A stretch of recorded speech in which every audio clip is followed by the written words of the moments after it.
Donc, comme annoncé, je lance l'enregistrement après le tour de table, comme ça on a pu faire un petit tour ensemble et on va pouvoir démarrer ce webinaire.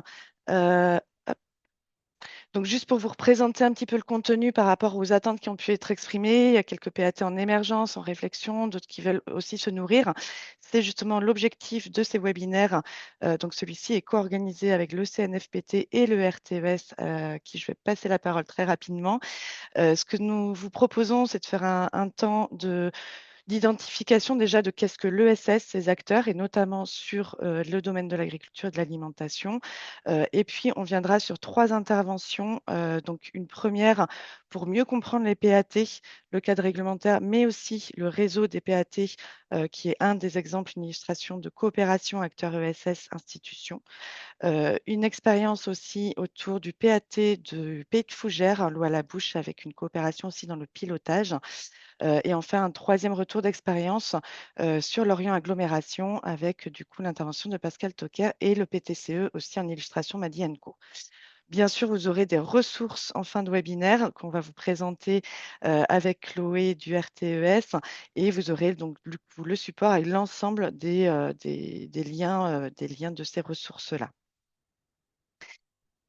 Du coup, juste pour me présenter, et puis Chloé se présentera aussi dans la foulée.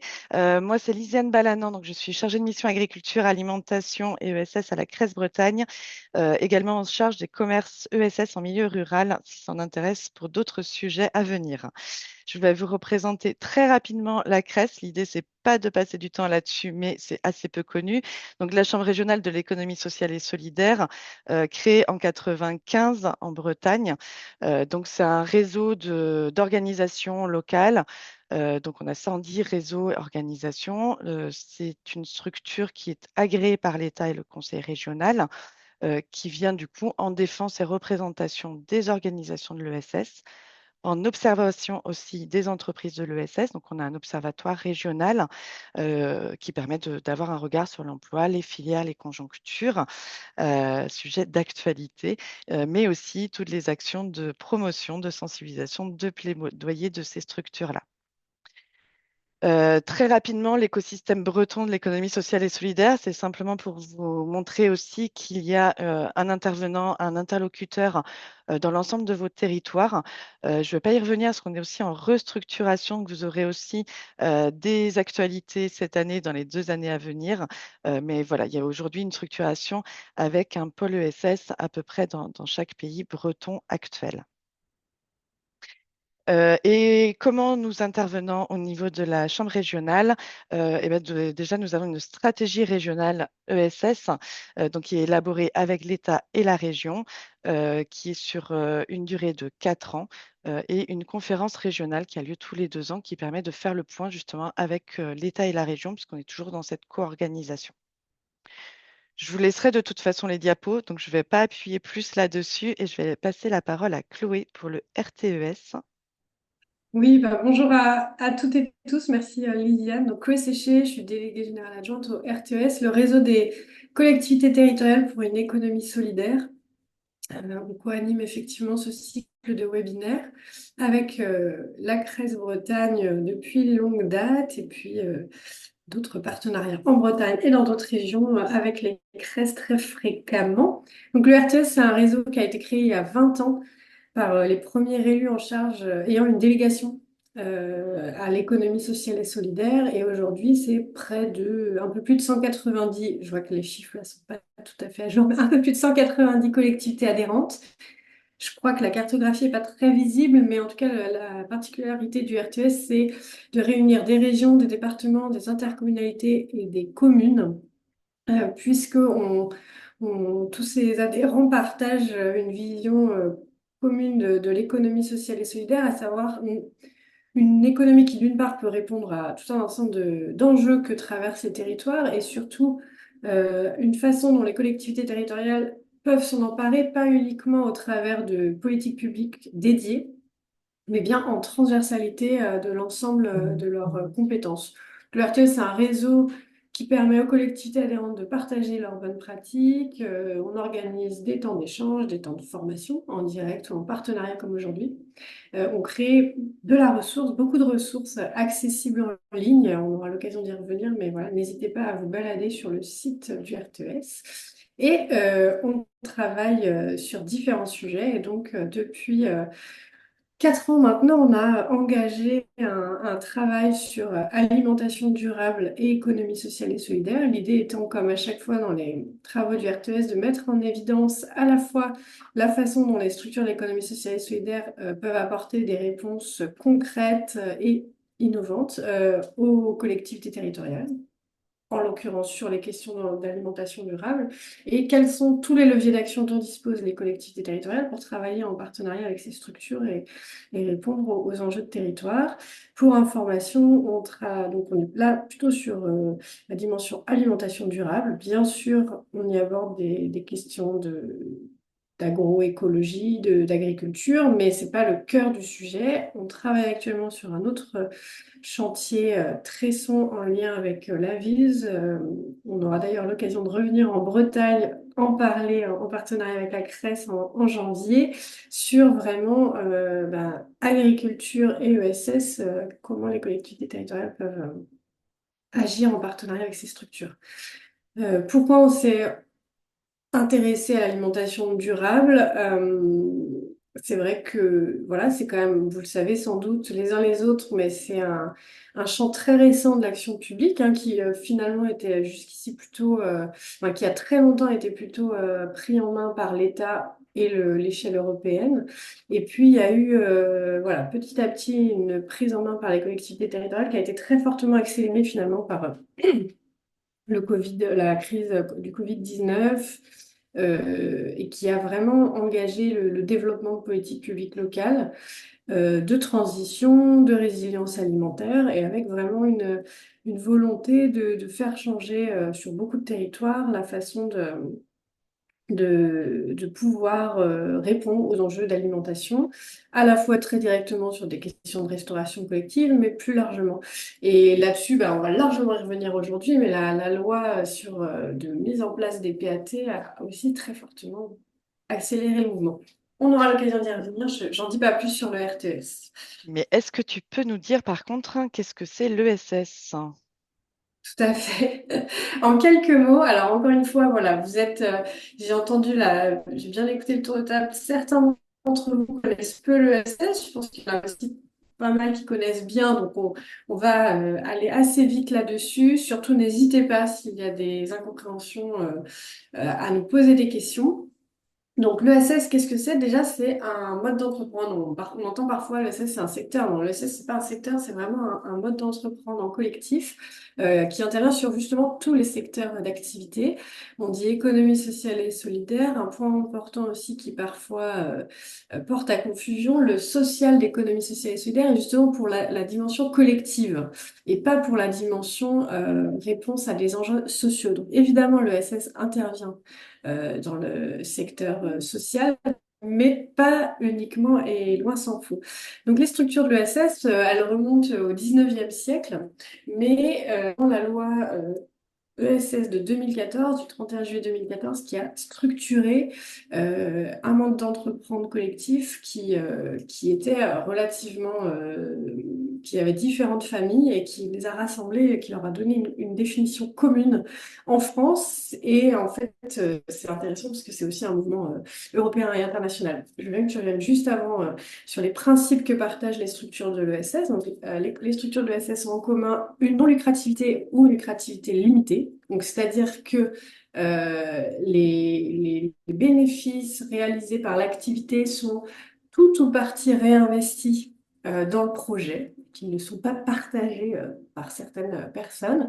Un fonctionnement démocratique, alors une personne, une voix, on le dit souvent, c'est pas, en tout cas, un fonctionnement démocratique, ça c'est vraiment partagé par l'ensemble des structures de l'ESS. Un ancrage territorial, on dit souvent que ce sont des structures qui créent de l'emploi non délocalisable, tout simplement parce que ce sont des citoyens qui s'organisent sur un territoire pour répondre à un besoin.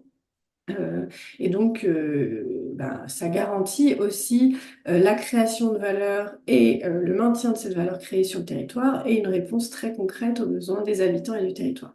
Une utilité sociale et un intérêt général et ou collectif. C'est aussi une valeur et un principe partagé par les structures de l'économie sociale et solidaire, et enfin une liberté d'adhésion.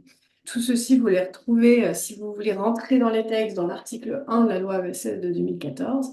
Et finalement, quelles sont toutes ces structures qui partagent ces principes? Les associations qui correspondent à la plus grande part des structures de l'économie sociale et solidaire, mais aussi les coopératives, les mutuelles, les fondations. Et on a l'habitude de dire 4 familles plus un, des sociétés commerciales de l'ESS, qui sont des sociétés commerciales, mais qui répondent à un certain nombre de principes de l'article 1 de la loi ESS, donc une gouvernance démocratique, un partage des bénéfices, etc., qui sont très encadrés. Donc, c'est des sociétés commerciales de l'ESS. Je pense que je Merci. ne développe pas plus parce que finalement, Non. on aura l'occasion, déjà, Lisiane va faire un focus sur l'entrée agriculture-alimentation ESS et puis surtout, tout au long du webinaire, on aura l'occasion par des illustrations de redire ce qu'est l'ESS. Merci beaucoup, Chloé. Effectivement, je vois l'heure qui tourne. On va basculer aussi sur les interventions que vous êtes venus écouter. Juste un focus sur pourquoi, en fait, au niveau de la Chambre régionale économie sociale et solidaire, il y a eu ce souhait de s'emparer des sujets agriculture, alimentation et ESS. C'est pour rassembler autour d'une vision commune et attractive pour le monde agricole, pour la société civile et pour les collectivités. L'ESS, c'est aussi pour favoriser les démarches collectives, hein, avec toutes les dimensions que Chloé nous a présentées, et pour soutenir des réponses concrètes d'expérimentation aussi sur les territoires. Ça, du coup, se matérialise notamment par mon poste autour de 4 grands leviers qui ont été définis lors d'une journée collective à Pontivy en octobre dernier, dont on vous remettra les publications et les ressources. Donc, le levier autour de l'installation transmission foncier, le levier autour de l'accessibilité et la justice sociale alimentaire, le levier autour des filières territoriales, organisation logistique et infrastructures mutualisées, et enfin tout ce qui est coopération territoriale, changement de culture, dans lequel on intègre bien évidemment aussi les PAT qui sont vraiment au cœur du moteur, on va dire, de ces coopérations territoriales. Juste pour vous illustrer, l'ESS est bien présente dans le domaine agricole et alimentaire sur l'ensemble des chaînes de production jusqu'à l'assiette. Sur l'installation paysanne ou structuration de l'activité paysanne, on va retrouver les CIVAM, les ADR, les CUMA, les groupements d'agriculture biologique en Bretagne, Terre de Liens, ateliers paysans sur le machinisme, les jardins maraîchers d'insertion comme le réseau Cocagne par exemple, accueil paysan. C'est pas du tout exhaustif, vous en avez encore de très très nombreux sur ce domaine-là. Je vous cite un certain nombre. Au niveau de la transformation alimentaire, on voit aussi de la structuration de conserveries, légumeries, abattoirs, coopératives sous forme de SIC ou autres qui permettent cette transformation alimentaire. Dans le domaine de la distribution, vous allez retrouver les épiceries solidaires notamment, des supermarchés ou marchés coopératifs, des structures de vente circuits courts, les AMAP. Voilà, c'est des listes un peu à la Prévert, je suis désolée, mais les groupements d'achat, toutes les structures aussi autour du commerce équitable, c'est bien pour vous montrer qu'il y a un certain nombre de structures autour de ces domaines-là. Autour de la consommation, notamment aussi autour de l'éducation à la consommation, vous allez retrouver localement aussi des associations d'éducation populaire, des tiers-lieux, les tiers-lieux nourriciers notamment, euh, et également des structures autour de la réduction des déchets alimentaires assez présents en Bretagne. Et enfin, autour du plaidoyer en faveur d'une alimentation durable, vous avez notamment le Pôle Impact, initiative pour une agriculture citoyenne et territoriale, mais aussi d'autres structures. Je pense par exemple au réseau Cohérence qui travaille autour de ce domaine-là. Alors, pour basculer au cœur de notre sujet sur la coopération agriculture-alimentation et l'ESS, je vous propose de basculer donc sur la première intervention, donc autour de l'approfondissement des PAT, notamment le cadre réglementaire, mais un zoom aussi sur la Bretagne et le réseau des PAT en Bretagne.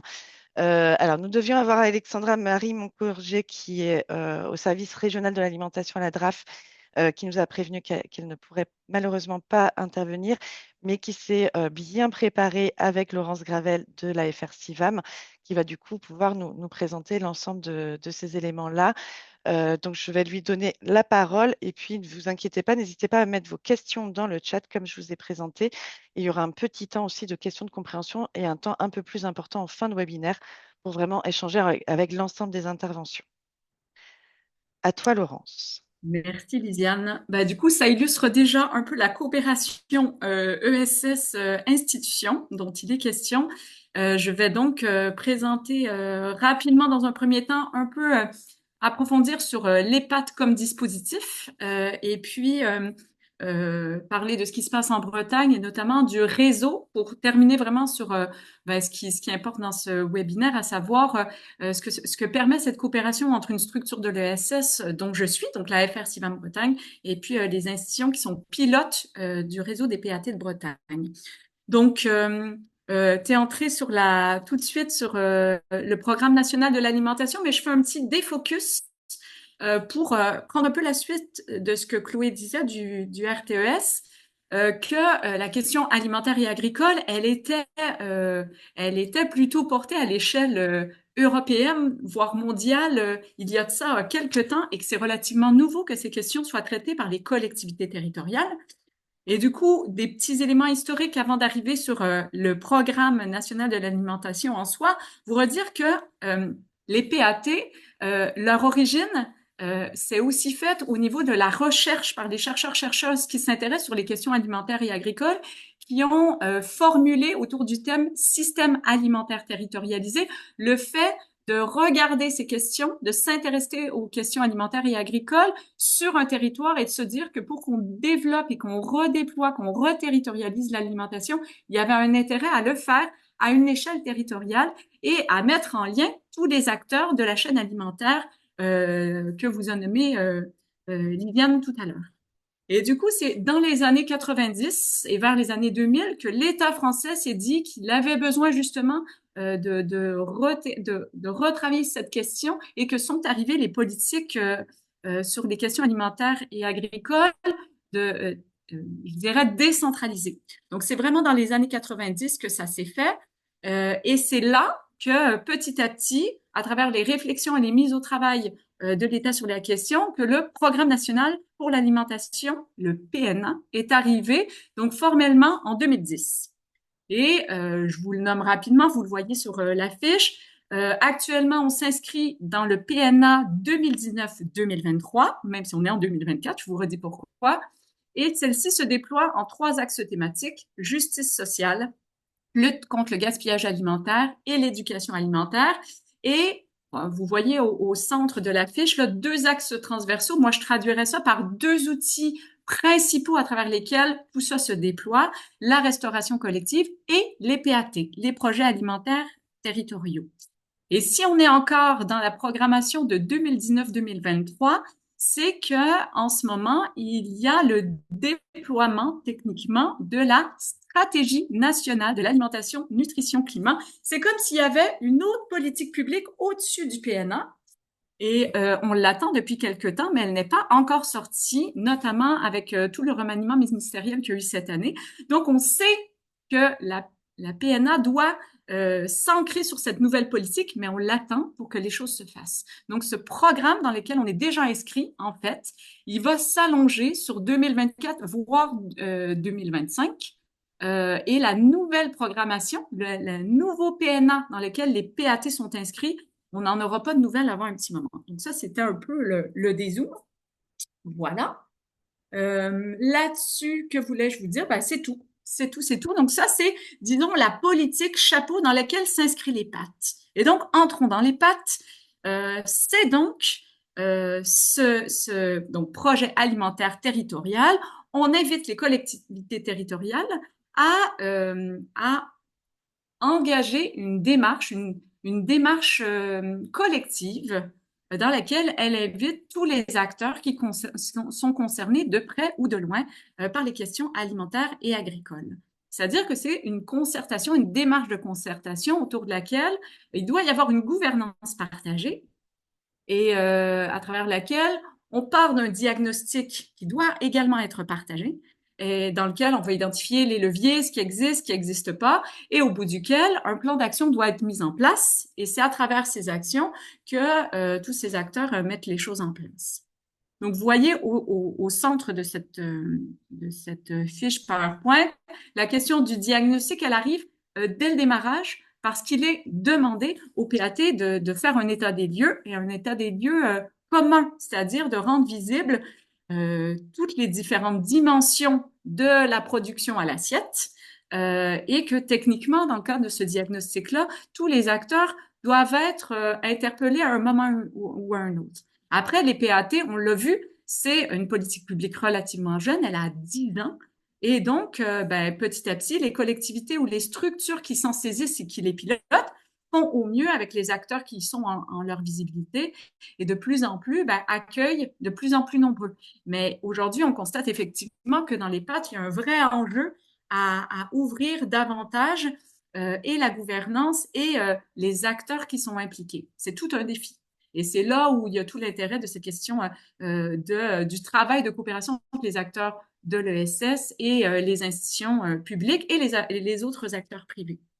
Donc, diagnostic, plan d'action, et pour vous dire qu'il y a une reconnaissance de la part de l'État de ces PAT, donc une reconnaissance qui permet à ces dynamiques territoriales d'avoir accès à du financement, d'être mise en visibilité, d'avoir accès à, par exemple, au fait d'utiliser le logo qui a été mis en place par l'État.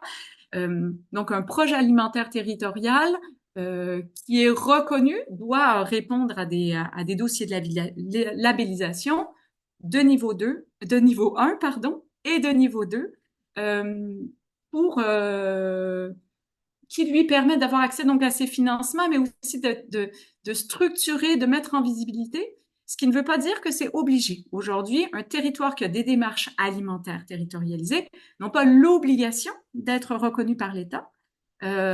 Et c'est pourquoi, moi, des fois, j'utilise le terme donc PAT, mais aussi DAT pour dire dynamique alimentaire territoriale. Maintenant, on est sur le focus de la Bretagne. Donc là, vous avez la carte de la Bretagne avec en couleur les PAT qui sont reconnus, mais aussi qui ne sont pas reconnus, mais qui se sont fait savoir à la DRAF et dans laquelle s'inscrivent des dynamiques. Et aujourd'hui, après la dernière vague de labellisation qui s'est faite là, début septembre, fin septembre plutôt, il y a aujourd'hui 30 PAT reconnus, 15 de niveau 1 et 15 de niveau 2. Donc, j'entrerai pas dans les détails des exigences, mais effectivement, il y a un certain niveau d'exigence sur ce qui est mis en place, sur les acteurs qui sont en présence, sur des objectifs qualitatifs et quantitatifs qui sont demandés. Et ce que je voulais vous dire par rapport à ça, c'est que voilà, vous voyez, la carte, elle n'est pas remplie complètement, mais au fur et à mesure des années, depuis 2014, on a vu la naissance de ces PAT, des PAT qui sont qui ont un peu plus de recul et qui ont déployé des actions. Et rapidement, on a vu l'intérêt. Donc, les acteurs, les pilotes qui accompagnent les PAT ont vu l'intérêt de les mettre en réseau et de faire en sorte qu'ils se rencontrent, qu'ils s'échangent les bonnes pratiques, qu'ils montent en compétences sur des temps comme aujourd'hui, par exemple, d'où l'intérêt de les mettre en réseau. Et donc, l'histoire de ce réseau s'est faite vers 2019. Donc, on disait, les PAT sont nés en 2014. Il y a eu une première vague de déploiement en 2016 et en Bretagne, avec les Pays de la Loire juste en dessous, ils se sont dit, l'intérêt de cette mise en réseau. Et donc, on était sur une grande double région et la DRAF et l'ADEME, qui étaient à l'époque les seuls pilotes de ce réseau, mettaient en place des rendez-vous en présentiel et en visio. Or, c'était un très, très grand réseau et au fur et à mesure du nombre montant de PAT, ils se sont rendus compte qu'il y avait besoin de reterritorialiser un peu les choses. Donc, ils se sont dit l'intérêt aussi d'avoir un réseau breton. Ce qui a fait que pendant 3 ans, de 2000 à 2023, il y avait 2 réseaux, le réseau Bretagne-Pays de la Loire et le réseau de Bretagne, ce qui n'était pas simple pour les acteurs, les PAT et les élus concernés. Et donc, petit à petit, donc l'ADEME et la DRAF se sont dit, non seulement l'intérêt de chacun des côtés en Pays de la Loire et en Bretagne d'avoir un réseau respectif, mais aussi d'avoir une animation plus présente, d'avoir plus de temps disponible, parce que donc les deux personnes qui menaient ce réseau, à la DRAF et l'ADEME, ben, avaient un peu de temps pour le réseau, mais beaucoup d'autres dossiers. Donc, elles ont vu l'intérêt qu'une structure territorialisée, une structure bretonne en l'occurrence pour la Bretagne, puisse les accompagner dans l'animation du réseau. Donc, c'est en 2024 où, avec la région Bretagne qui s'est joint au comité de pilotage et a ajouté des sous et aussi son expertise, donc à trois, ont mis en place un appel à manifestation d'intérêt pour qu'une structure puisse venir les aider. Et il s'avère que c'est la Fédération régionale des CIVAM de Bretagne, dont je suis, qui a été retenue pour cette animation. Donc, c'est là que cette coopération ESS institution est née. Donc, elle est toute récente, c'est-à-dire que c'est cet été, en juillet, que ça s'est formalisé. Et je dirais que la dynamique du réseau des PAT de Bretagne se renouvelle avec ce nouveau fonctionnement-là. Et juste pour vous dire, la manière dont les missions qu'on se donne dans le cadre de ce réseau, je vous les livre rapidement. Donc, pour vous dire, c'est moi aujourd'hui qui a cette mission au sein de la Fédération régionale de Bretagne et j'ai un ETP, j'ai tout mon temps de travail mission qui est sur cette mission-là. Donc, j'ai du temps à déployer pour entendre les besoins du terrain, c'est-à-dire des chargés de mission des PAT, mais aussi des élus et des partenaires qui sont impliqués dans les PAT. Le but, c'est d'organiser et de proposer des rendez-vous en présentiel, en visio, sur la base de ce que j'entends, de ce qu'on programme aussi avec les pilotes que sont donc l'ADEME, la région Bretagne et la DRAF. Le but, c'est de soutenir aussi les dynamiques inter-PAT parce que s'il y a des projets et des actions qui sont intéressantes et importantes à l'échelle de la Comcom, par exemple, ben, il y a des choses qui ont besoin un peu plus de recul et d'être sur de plus grands territoires. Le but, c'est aussi d'inscrire cette politique publique-là dans les autres réseaux, dans les autres programmes pour pas que ce soit une politique publique isolée. De créer une plateforme d'animation régionale avec des outils numériques que sont une newsletter, un site web, un serveur partagé, pour pouvoir contribuer à l'essaimage et la capitalisation d'expériences, d'expérimentation et de bonnes pratiques. Et puis, un rôle qui est aussi très important, et notamment dans ce qu'on se raconte entre le lien entre les institutions et les structures de l'ESS, c'est de jouer ce rôle de traducteur et de transmetteur des besoins du terrain vers le ministère qui encadre le PAT. Parce qu'en fait, il y a une reconnaissance, une labellisation des exigences qui sont déposées aux territoires, aux collectivités et aux acteurs. Or, ben, sur le terrain, les acteurs se rendent compte qu'il y a des décalages, qu'il y a besoin de marge de manœuvre, et tout ça, ben, il faut que ça soit remonté. Il faut qu'il y ait un échange entre, je dirais, le haut et le bas. Et là, le rôle de la FR CIVAM Bretagne dans l'animation, elle est à ce niveau-là aussi. Voilà, pour l'émission qu'on s'est confiée là-dedans. Et donc, j'entre dans le vif du sujet qui est l'objet de l'échange d'aujourd'hui. Qu'est-ce que génère cette coopération et comment se traduit cette coopération entre la DRAF, l'ADEME, la région Bretagne et la FR CIVAM Bretagne? Eh ben, je l'ai traduit par différentes dimensions.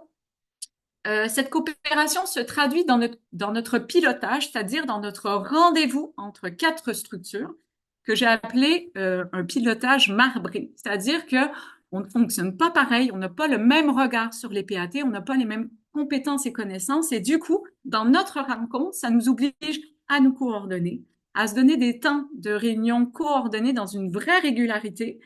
Ça nous a obligés à mettre en visibilité notre regard sur ce que sont les PAT, ce que doivent être les PAT et sur ce que doit être ce réseau. Donc, les missions que je vous ai confiées là, elles n'étaient pas identifiées exactement de cette manière-là par les pilotes. Et quand la FR CIVAM est arrivée, elle a indiqué, ben ça, il nous semble que c'est intéressant aussi. Je donne un exemple. La FR CIVAM Bretagne est une structure d'échange de pratiques entre agriculteurs, agricultrices et autres acteurs concernés par l'alimentation et l'agriculture. Eh ben, il nous semblait d'une évidence de proposer des temps d'échange de pratiques entre chargés de mission sur leur métier, sur leur fonction, qui est tout à fait particulière et pas simple Ah ben, du coup, ça s'est ajouté par, je dirais, les compétences de l'AFR Bretagne. Et donc, ce pilotage, il est plus riche de ces différents regards sur les PAT et sur ce que doit faire le réseau. Ça se traduit par des rôles et des postures très différentes. Les institutions, elles sont là pour amener les éléments de cadre, les éléments et les exigences ministérielles, alors que la FR Civam Bretagne, elle est là pour traduire ces exigences, pour les négocier avec les remontées terrain. Si les institutions sont là pour instruire les dossiers de reconnaissance des PAT, ben, la FRCIVAM, en tant que structure associative, elle est là pour toujours soutenir et être en traduction. Donc, on n'a pas du tout le même rôle et en se partageant ces rôles-là, mais en coordination, ça offre, je pense, en tout cas, c'est mon avis, un accompagnement beaucoup plus souple, plus équilibré et plus complet. Et donc, on a des connaissances et des compétences bien distinctes. Les institutions sur leur programme, sur les procédures, les instructions, les éléments techniques, alors que nous, à la FRCIVAB, ben, on arrive avec notre connaissance du terrain, des acteurs, des réseaux, de méthodologies d'animation et d'accompagnement qui sont issus de l'éducation populaire dans notre cas et qui viennent mettre, je pense aussi, un aspect intéressant pour les PAT et finalement qui se traduit aussi par une nécessité d'avoir du commun dans nos outils de communication et d'outillage. Et je termine sur ce que ça permet en termes de force, de facilité, mais aussi de défi de devoir travailler ensemble entre institutions et structures de l'ESS, ce qui fonctionne super bien en ce très court temps de travail, puisque ça fait finalement pas encore 6 mois que cette rencontre s'est effectuée. Pour l'instant, on a une rencontre humaine qui fonctionne très bien et qui est, selon moi, une condition sine qua non de la réussite de ce genre de choses. C'est-à-dire que les structures doivent, les institutions doivent se faire confiance, mais les personnes aussi doivent le faire. C'est ce qui permet d'avoir un comité de pilotage efficace. Euh, dans ces rôles très différents, ces postures très différentes qu'on a auprès des PAT et des partenaires du terrain, eh ben, je pense que ça permet un soutien beaucoup plus fin et beaucoup plus soutenant aux PAT. Et puis finalement, ben, le fait que moi j'ai l'équivalent de presque un temps plein là-dessus, c'est-à-dire hormis mes fonctions de vie associative relatives à la FR Civam Bretagne, mon temps il se déploie et donc ça donne beaucoup plus de temps pour accompagner les PAT, pour être en soutien direct, pour entendre les besoins. Et ça, ben, évidemment que c'est une vraie force. Et je termine sur les défis qui sont devant nous. Ben, à court terme, il faut continuer à affiner cette coordination entre nous structures pour que de mon côté, je puisse libérer davantage les institutions sur les différentes missions qu'elles sont, tout en étant dans une vraie dialogue avec elles. Et l'autre défi à court terme, c'est que, bien sûr, là, on a un comité de pilotage entre 4 structures sur ce réseau. L'enjeu sera demain aussi d'avoir un deuxième cercle de consultation et de décision, un genre de comité de pilotage élargi dans lequel les acteurs du territoire qui sont impliqués dans les PAT, je pense à toutes les associations qu'a nommées Lisiane, sur toute la chaîne alimentaire, de la production à la consommation, elles ont des choses à dire sur ce qu'elles savent, ce qu'elles entendent des besoins qu'il faut coordonner au sein des PAT. Donc, il y a ce travail-là qu'il n'y a pas encore, on a à faire et qu'il faut affiner dans les mois à venir. Et puis, à long terme, ben, c'est de s'assurer que cette bonne coordination, elle perdure dans le temps. Ça veut dire anticiper les questions de financement, anticiper le départ des humains. Donc, par exemple, là, Alexandra Marie Moncorgé va quitter sa fonction pour partir dans une autre vie professionnelle. Eh ben, on va donc accueillir quelqu'un de nouveau sur sa fonction. Et donc, voilà, c'est le genre de truc qui arrive et qui demande ben, une pérennisation des dynamiques au-delà des personnes. Et donc, je terminerai pour dire que comme cette coopération, elle est assez jeune, ben, c'est finalement le temps et les acteurs impliqués qui sauront nous dire si elle fonctionne bien. Et là où il faut ajuster et amener des transformations. Donc, je m'arrête là. Merci beaucoup, Laurence. Donc, vous l'avez compris, effectivement, il y a aussi ce côté émergent au niveau du réseau des PAT en Bretagne, avec ce choix de coopération acteurs ESS institutions. Donc, il va falloir aussi construire et faire remonter vos besoins auprès de Laurence s'il y a des besoins particuliers.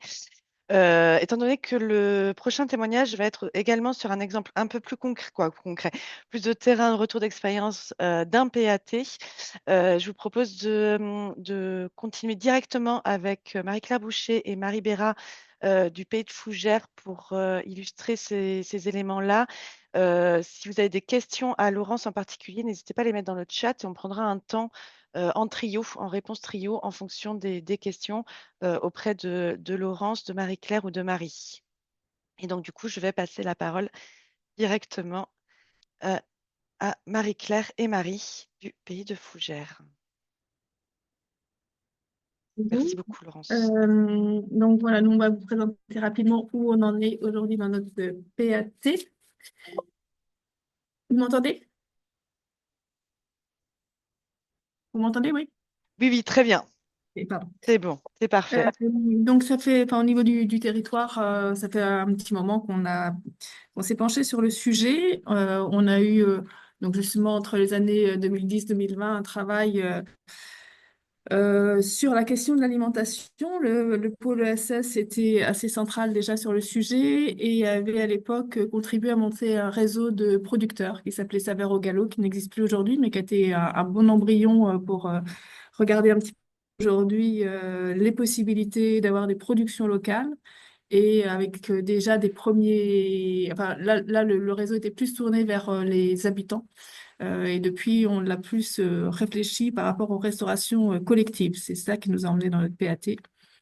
Euh, et on a aussi commencé à travailler sur la question de l'éducation à l'alimentation avec le réseau d'éducation à l'environnement notamment, en montant un programme qu'on a appelé, qui existe toujours, Terre Alim, et qui nous permet d'aller de la maternelle au BTS sur des questions des sujets alimentation, où on intervient à plusieurs voies, entre l'éducation à l'environnement, un travail sur l'équilibre alimentaire avec une diététicienne, et puis sur l'éducation sensorielle aussi. Voilà. Euh, Toutes ces choses-là nous ont amené petit à petit à consolider notre travail sur le sujet de l'alimentation en se tournant, comme je le disais, sur la restauration collective. Euh, les EPCI qui ont aussi des plans climat, air, énergie de territoire se sont saisis du dossier. Il y avait des fiches de mise en place d'un PAT dans notre programme de PCAET. La question était de trouver la bonne échelle pour le faire et on a choisi, donc, avec la collectivité Connemara de Bretagne, donc la collectivité voisine et Fougères Agglomération, de travailler ensemble sur le sujet et d'avoir une structure qui ne soit pas issue de nos collectivités, mais à part, puisque c'est le pôle ESS du Pays de Fougères qui coordonne le sujet et Marie a été recrutée en 2021 pour cette coordination. Voilà, donc une coordination qui nous a permis aussi de nous mettre dans le travail administratif et la construction véritable d'un PAT. Euh, Marie a travaillé sur le fameux diagnostic territorial dont il était question tout à l'heure. Donc, même si nos 10 ans de travail nous permettaient d'avoir une première lecture de ce qu'était la composition alimentaire, enfin, les acteurs de l'alimentation sur le territoire, n'empêche que le travail de diagnostic a permis aussi de quantifier pas mal de choses, et notamment des potentiels autour de la restauration collective. Voilà, donc Marie a travaillé sur un catalogue de producteurs qui a aussi été très bien accueilli dans les cantines. Et puis, on s'est mis à travailler ensemble en pluriacteurs parce que même s'il y a la Chambre d'agriculture, les syndicats d'eau, les différents, enfin, la SAFER, bon, bref, tous les acteurs, n'empêche que ensemble, on avait peu de lieux où le travailler. Et donc, le PAT a vraiment été cette échelle-là. Et on y est allé, nous, au départ, un peu, quand je dis on, les EPCI, nos deux EPCI sont allés un petit peu sur la pointe des pieds au départ. C'était pas si simple que ça aussi de pouvoir ajouter ça à nos compétences. C'était un peu nouveau malgré tout. Et puisqu'Alexandra Marie est absente, je vais quand même parler d'elle. Elle nous a bien euh, houspillé, je vais dire, pour que on, on passe à la vitesse supérieure. Et finalement, c'était pas si inintéressant que ça, puisque ça nous a aussi permis de franchir des grands pas. La place du pôle ESS n'a pas toujours été très facile, puisque ces financements dépendaient en partie de nos EPCI, et il fallait aussi que nous, on arrive à faire entendre de notre territoire qu'il y avait besoin d'y aller. Mais on se retrouve là aujourd'hui en train de faire valider dans nos, dans nos, dans nos structures le PAT nouvelle génération, hein, puisqu'effectivement, avec cette nouvelle stratégie nationale nutrition climat, on a dû aussi retravailler plus finement nos projets et comment on allait pouvoir les mener, les critères, les évaluations, etc. Donc tout ça est aujourd'hui en route. Juste sur la diapo d'après, j'ai shippé des diapos à la FR-CIVAM, mais c'est pour prouver notre bonne... Voilà, que je vais à vos réunions et que je trouve ça très intéressant. Euh, donc, enfin, moi, encore hier soir, je présentais le PAT au bureau, enfin, au bureau communautaire. Alors, de moins en moins, mais c'est quand même toujours pourquoi on y va, en fait, en tant que PCI sur ce sujet-là. Il faut quand même bien rappeler toujours ces sujets-là. Et en fait, on voit bien avec le travail qui a été fait là par la FR-CIVAM et ses acteurs que il y a vraiment tout un tas d'entrées qui nous poussent à y aller. Et même si cette marguerite comporte déjà 12 pétales, je crois qu'on pourrait encore en rajouter en se disant que pour des raisons de santé publique, de santé globale, il y a aussi tout intérêt à aller sur ces sujets-là. Pour des questions aussi enfin, de dynamique de territoire et de maintien d'une population locale dans nos campagnes qui sont acteurs aussi de leur territoire, on a tous ces sujets-là. C'est vraiment important. Et puis qu'on ait aussi, il y a tout un côté réglementaire aussi, hein, puisque dans les SCOT, il est question de PAT, donc dans la schéma de cohérence territoriale, dans la loi Egalim, dans la loi climat et résilience. Enfin voilà, on a aussi à appliquer, à appliquer, enfin en tout cas à trouver nos façons de faire pour que les choses puissent se mettre en place. Donc, c'est vraiment fort intéressant de pouvoir se dire qu'avec ces outils-là, on va pouvoir avoir des opérations, enfin des actions transversales qui vont nous faire travailler en partenariat autour d'un projet commun, l'alimentation, puisque c'est quand même l'essence de la vie, hein, l'alimentation, si on mange pas, si on s'alimente pas, ben, on n'est plus là. Et puis, et donc c'est un sujet, de ce fait-là, c'est un sujet qui est à la fois passionnant parce que tout le monde a quelque chose à dire sur le sujet, et du coup hyper difficile parce que tout le monde a un point de vue sur le sujet. Donc il faut aussi qu'on arrive à pouvoir parler de ces domaines-là. Et notre organisation française fait que, on va dire que la Chambre d'agriculture s'était un peu accaparé ce domaine-là, ou en tout cas, ils ont été perçus tout à fait comme légitimes pendant des années. Et aujourd'hui, c'est vrai qu'on ouvre les choses plus largement, et y compris au niveau des collectivités, puisque autant c'est reconnu aujourd'hui malgré tout que enfin, les communautés de communes ont dans leur statut obligatoire l'économie, par exemple. C'est une compétence obligatoire des communautés de communes. L'agriculture n'était pas vraiment perçue comme un domaine économique et il faut toujours un peu le justifier pour pouvoir y intervenir. Donc voilà. Et à toutes nos échelles de collectivités territoriales, on a matière à pouvoir y intervenir et notamment à une échelle aussi beaucoup plus locale, hein, de la commune. Quand on a encore la chance d'avoir une école sur sa commune, la cantine de l'école est le premier objet sur lequel, en tant que commune, on peut intervenir. Là aussi, l'histoire a fait qu'on les communes, on s'est un peu désintéressé un peu de ce sujet-là en confiant l'alimentation de nos enfants à des gros groupes multinationaux pour certains. les conviviaux et tout ce qui s'ensuit là, Elior et compagnie.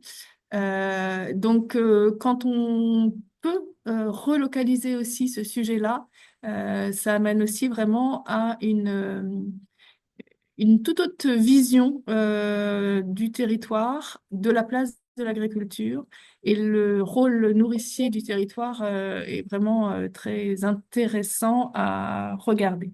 Je ne vais pas être plus longue parce que je pense que sinon, voilà, je passe la parole à Marie pour la suite. Merci, bonjour à toutes et à tous. Donc, j'ai une première diapo plutôt pour camper un peu le décor. Je vous laisse découvrir les chiffres en fait, mais c'est quand même intéressant de rappeler qu'il y a 43 communes, 78 000 habitants, 2 EPCI, ça on l'a dit. Donc, on est bien sur le pays de Fougères avec un programme qui s'appelle L'eau à la bouche, L'eau à la pardon. bouche. Voilà. Notre projet alimentaire des territoires s'appelle l'eau à la bouche. Oui, oui, je voulais rappeler quand même enfin, voilà, les quelques caractéristiques du territoire avec à peu près 1200 exploitations agricoles, 42 lieux de fabrication de repas pour la restauration collective. C'est l'occasion pour moi surtout de mettre en exergue un premier avantage au portage par le pôle, c'est qu'on travaille à une échelle qui est un peu plus importante que celle d'un EPCI de petite taille et que ça permet d'avoir des actions plus structurantes, en tout cas de réfléchir à des actions plus structurantes, d'avoir des formes de complémentarité au sein du territoire aussi. Voilà, enfin, c'est un premier point, je pense, à mettre en évidence.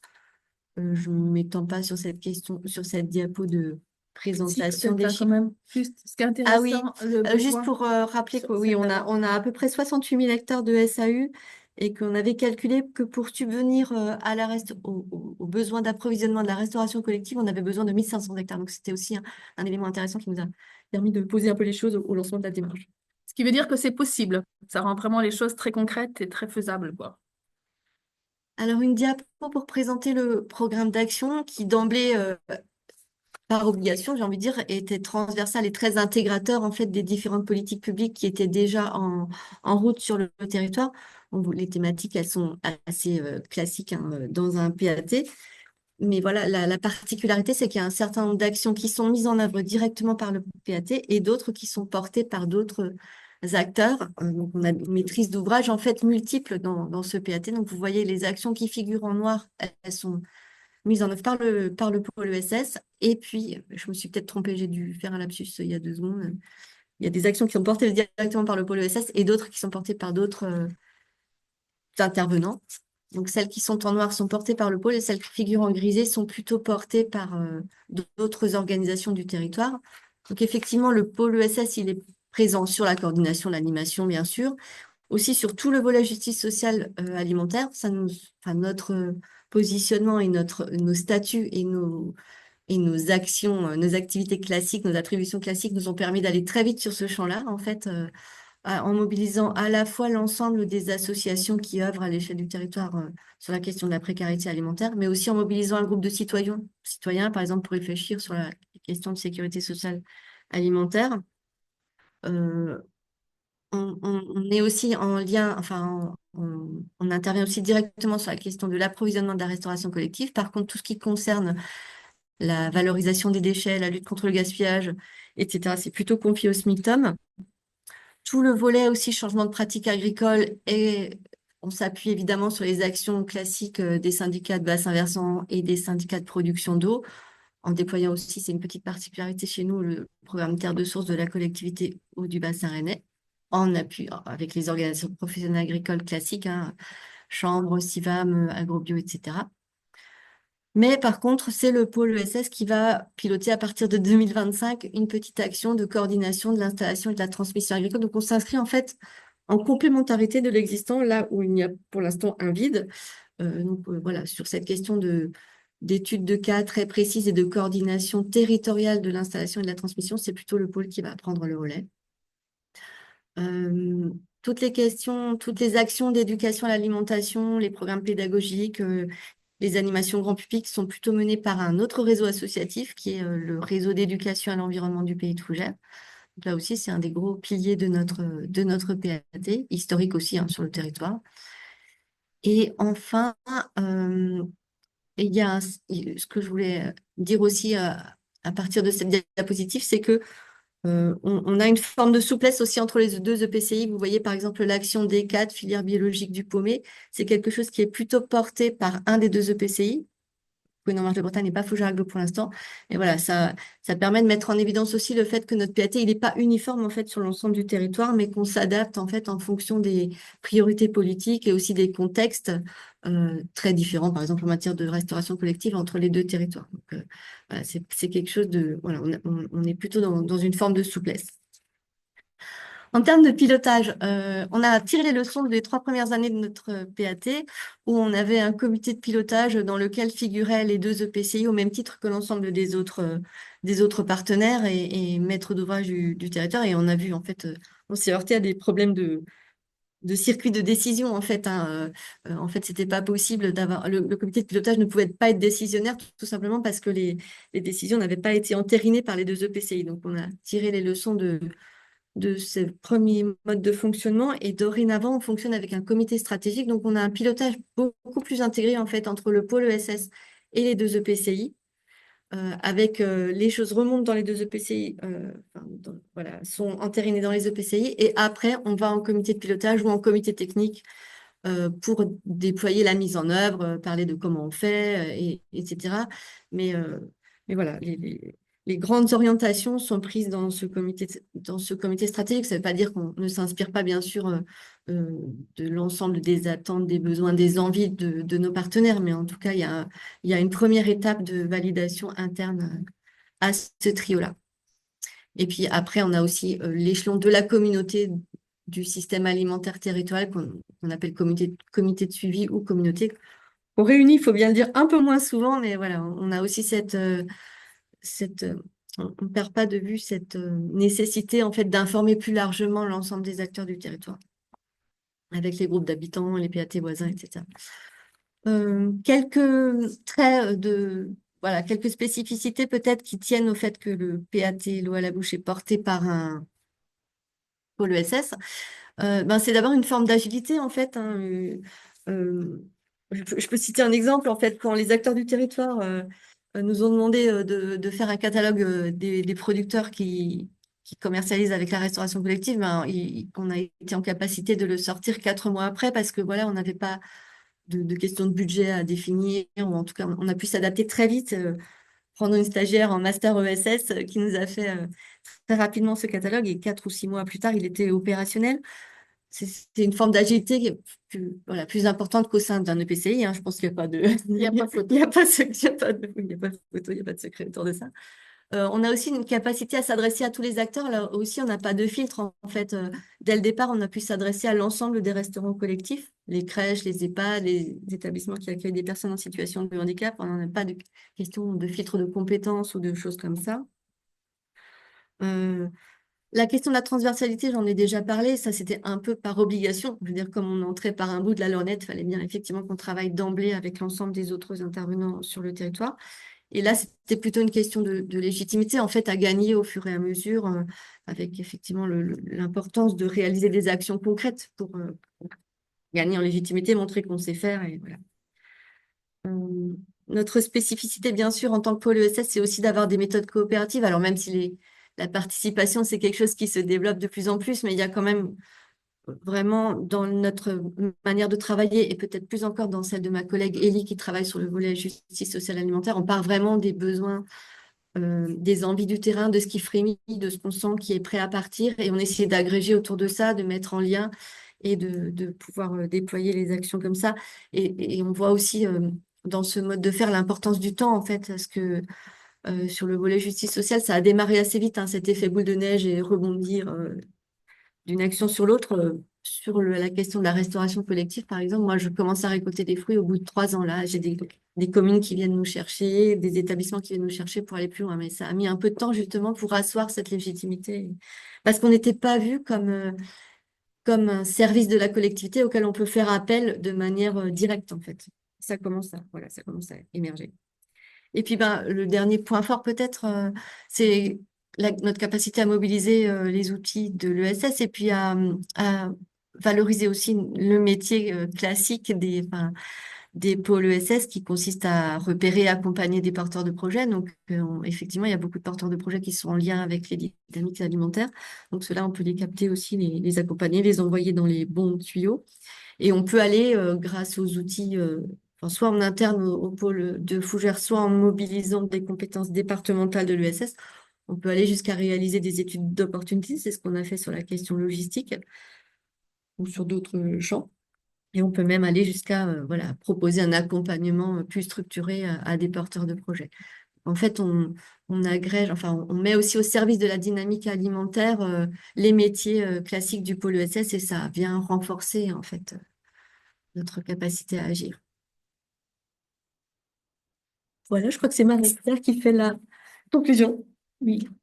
Voilà, donc je revenais sur la, ce qui s'offre à nous, qui est plutôt intéressant. C'est vrai que, enfin, il y avait des exemples un peu autour de la table de PAT communaux qui peuvent exister. Nous, le nôtre, donc, il est intercommunal et c'est aussi intéressant. On a la chance aussi en Ille-et-Vilaine d'avoir un PAT au niveau du département et donc avec un département qui travaille au niveau de ses collèges. La région a aussi des interventions très fortes au niveau de ses lycées. Et on voit bien que quand on s'y met un peu tous, bah, ça peut aussi vraiment produire des effets assez positifs. Donc, sur la question de l'alimentation, ça c'est sûr. Sur la question de la santé, on a aussi au niveau du Pays de Fougères, mais comme vous avez sur vos intercommunalités, un contrat local de santé qui a aussi repris cet aspect-là dans son programme, donc c'est important. Et puis, bah, tout l'aspect de développement local, du coup, ça entraîne parce que quand on sait tous que nos territoires perdent ou vont perdre 50% de leurs agriculteurs, c'est important aussi de se questionner sur la place qu'on garde à l'alimentation, sur le développement de nos territoires avec des agricultures qui vont aller vers de l'énergie renouvelable d'une façon ou d'une autre. Ça, on n'a pas beaucoup de crainte aujourd'hui parce que la rentabilité économique se voit bien à court, moyen, long terme. Il faut aussi qu'on veille à garder vraiment cette part nourricière dans le territoire, donc c'est vraiment important.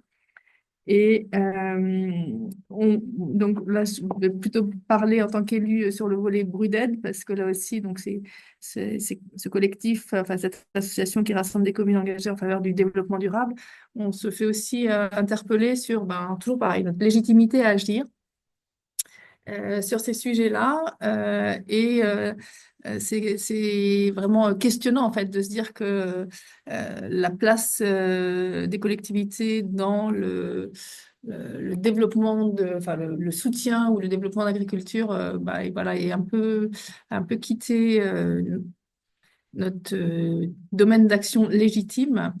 Mais on voit bien que par le support, enfin par le soutien, enfin par la vigilance qu'on peut avoir sur toute la question du foncier, l'installation qu'on peut aussi favoriser en tant qu'élu, hein, en tant que commune ou en tant que PCI, sur la question des projets agricoles, le fait aussi qu'on arrive à avoir une veille sur tous ces sujets-là pour que au-delà de la grosse tentation de partir à l'agrandissement des surfaces, on arrive à garder aussi des exploitations qui ont des tailles qui permettent aussi de développer d'autres projets parce que on voit bien que moi, enfin, par exemple, sur notre commune, on est plutôt sur enfin, c'est de la polyculture élevage et l'élevage laitier avec une grosse place, au-delà aussi de tout ce qui va être euh, les productions, l'élevage porcin et toutes ces choses.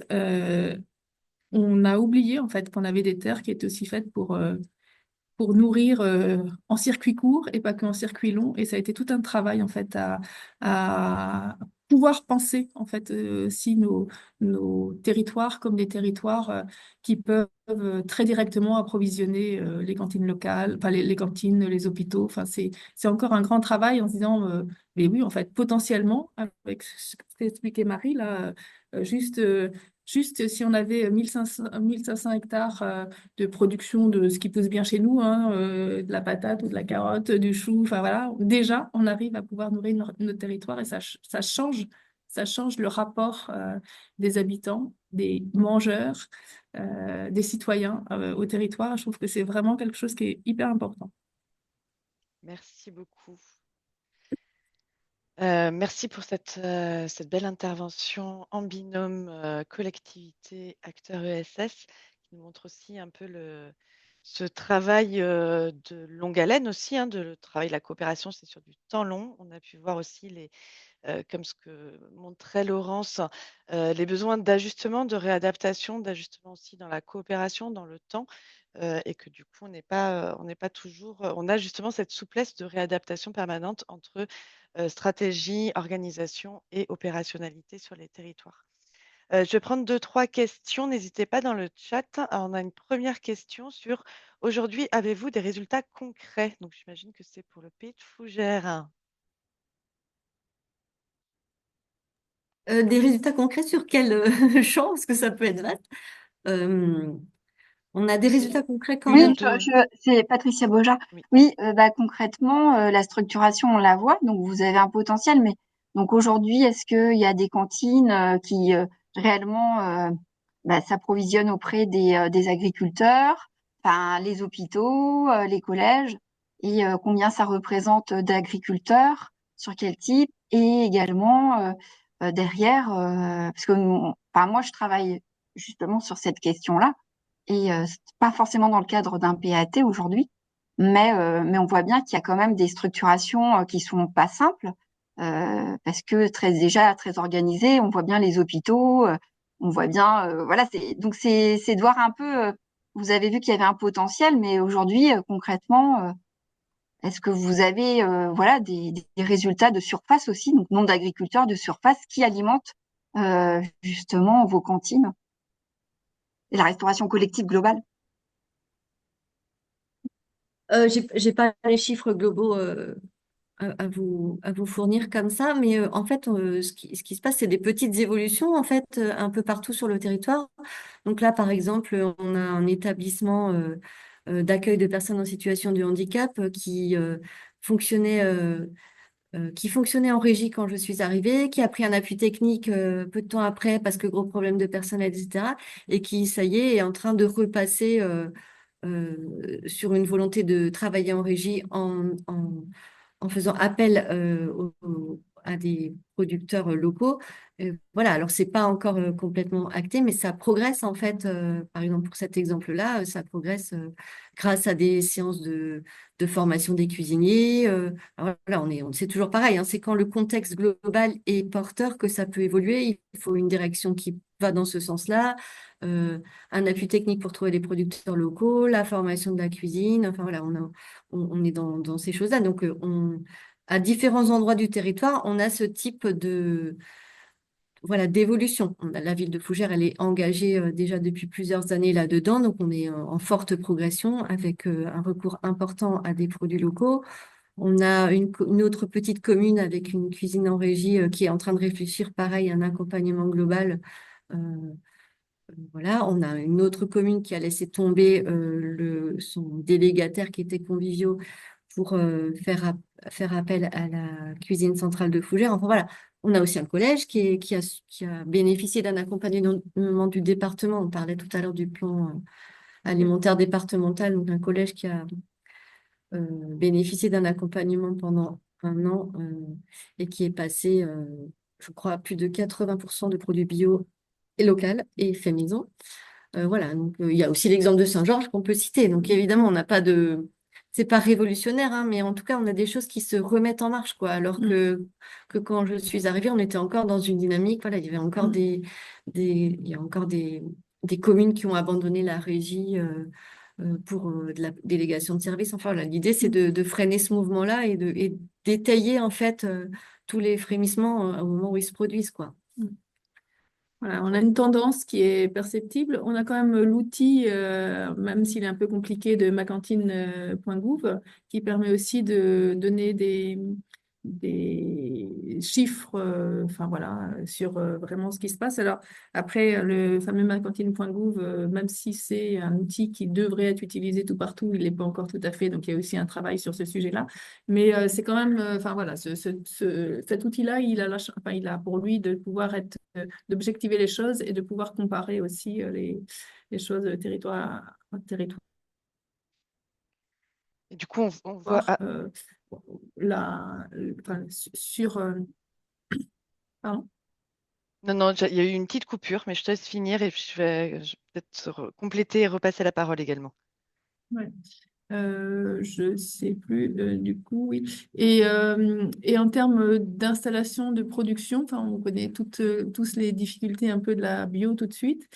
C'est vrai que il y a une organisation aussi qui se met un peu en place entre les producteurs pour se répartir les productions et pour pouvoir aussi arriver à être sur des volumes qui vont pouvoir aussi permettre de pouvoir trouver, enfin de pouvoir répondre à des demandes, parce que enfin, vous connaissez bien tout le système.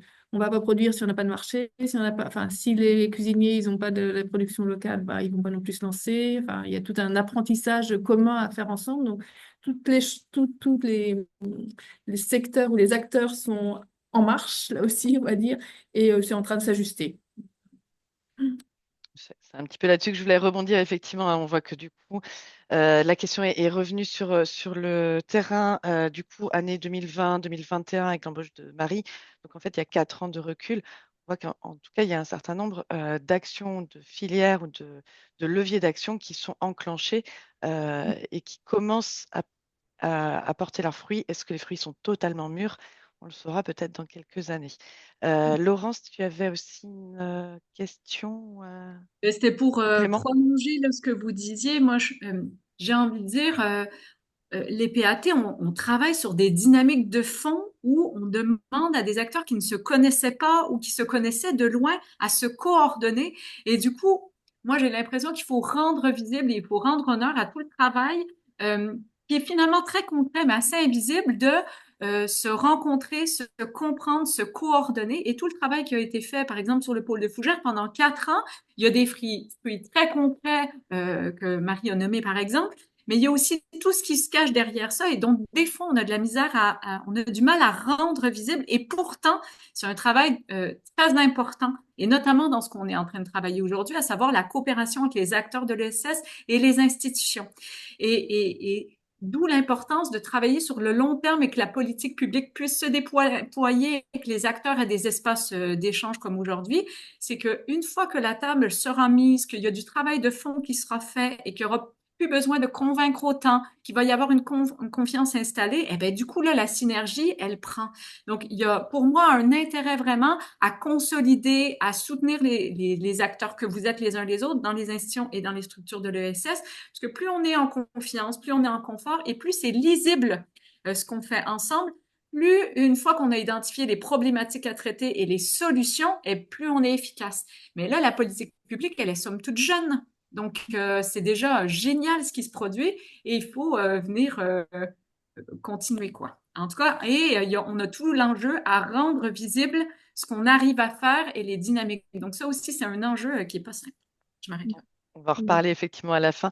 Je vois l'heure qui tourne. Je veux bien prendre une dernière question avec une règle, question courte, réponse courte, pour qu'on puisse avoir le temps d'explorer l'Orient agglomération. Est-ce qu'il y a une dernière question? Il y aura un autre, on va refaire un petit temps de toute façon à la fin si besoin.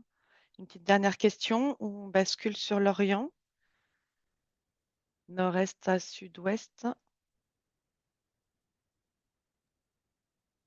Peut-être on enchaîne, on donne la parole à Lorient et puis agglomération et bien sûr vous aurez l'occasion, voilà, normalement on aura encore un temps à la fin pour revenir, y compris sur ces deux, enfin, cette expérience du pays de Fougères et puis je pense que Laurence Cravel reste aussi avec nous. Du coup, sur l'Orient agglomération, je vais donner dans un premier temps la parole à Pascal Toquer. Euh, Pascal, je vous laisse rallumer le micro et la caméra. L'idée étant que vous puissiez nous présenter la façon dont sur l'Orient Agglomération vous avez impliqué les structures de l'économie sociale et solidaire dans la dynamique territoriale agricole et alimentaire et notamment dans la gouvernance. Bonjour à tous. Pour faire suite tout de suite après ces propos, je veux dire que les structures sociales et solidaires se sont impliquées elles-mêmes déjà sur les questions agricoles alimentaires sans attendre le PAT. Mais je vais y revenir. Donc nous, on a une démarche, non pas l'Orient agglomération, mais à l'échelle du pays de l'Orient, avec la communauté de communes voisines, donc sur un territoire de 220 000 habitants, 70 000 hectares de SAU, donc 15% SAU bio, donc multiplié par 4 depuis 2010, 25% d'exploitation en circuit court, et donc un territoire de 220 000 habitants, donc c'est la troisième agglomération bretonne, donc tout ce qu'on mène en termes de structuration de relocalisation alimentaire et tout ce qu'on mène en termes d'éducation alimentaire, et Hélène tout à l'heure en parlera plus précisément, ça prend tout de suite une autre dimension, une autre difficulté en termes d'organisation. Euh, Par rapport à cet historique, on a commencé à travailler donc, sur les questions agricoles alimentaires en 2000 avec les représentants des agriculteurs, du monde agricole, qu'il ne faut jamais oublier dans nos PAT. J'en profite pour dire que j'entends beaucoup de, de dynamique, de concertation et de faire émerger les demandes, mais je ne suis pas sûr que les acteurs économiques soient toujours bien présents dans nos structures de concertation. Ne les oublions jamais, parce qu'on peut toujours tirer plein de plans sur les comètes, y compris dans la restauration collective, sur plus de bio, plus de local. Si on n'a pas plus de foncier, si on n'a pas plus d'acteurs agricoles sur ces sujets-là, si on ne travaille pas sur les filières, voilà, il y a de gros enjeux. Et je m'arrêterai là, mais il y aurait beaucoup d'autres choses à dire à travers les PAT. Faisons à chaque fois en sorte que les PAT soient bien des représentants de l'offre et la demande. Parce qu'on peut se faire beaucoup d'autosatisfaction entre demandeurs, mais tant qu'on n'a pas ceux qu'on voudrait voir évoluer avec nous, c'est compliqué. Donc, on a beaucoup travaillé sur les questions d'abord de circuit court et de restauration collective, donc avant 2000 même, hein, avant le PNA, puisqu'on a adhéré à un réseau national qui s'appelle Terre en Ville, qui est né en 2001, hein, et qui regroupe 20 agglos et qui sont précurseurs sur notre territoire national sur toutes ces questions agricoles alimentaires, avant même que l'État s'y intéresse, donc en 2010 et en 2014 au niveau du PAT.